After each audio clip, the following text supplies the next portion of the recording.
Sa bawat sandaling ako ay nasa isang tabi, at habang ikaw dyan ay nakikita kong muli, ang aking dibdib ay nakakaramdam ng hapdi na para bang ito ay nahahati ng unti-unti.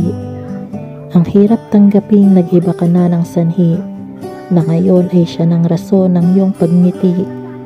Hindi ko na malayang maglalaho pala ang lahat, na magbabago na lang sa isang saglit at kurap.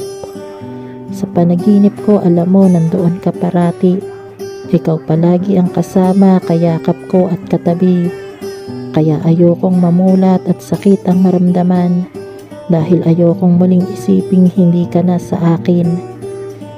Oo, alam kong ang dami pa namang iba dyan, pero ba't di pa ba ako magising sa isang dahilan na walang pinagbago ang sampal ng katotohanan, na sa huli ako na naman ang iyong di napapansin. Talagang ang hirap pala na maiwang mag-isa, lalo na kapag ikaw na lang ang natirang umaasa, ang tanging nagpupumilit na kayo ay tinadhana, at laging nagsusumiksik na baka naman pwede pa. Ang hirap palang bumangon sa bawat umaga, kung sa kama ay kumot at unan lang ang kasama. Nakakapagod harapin ang mundong ubod ng daya, habang nagpapanggap na masaya at maayos ka.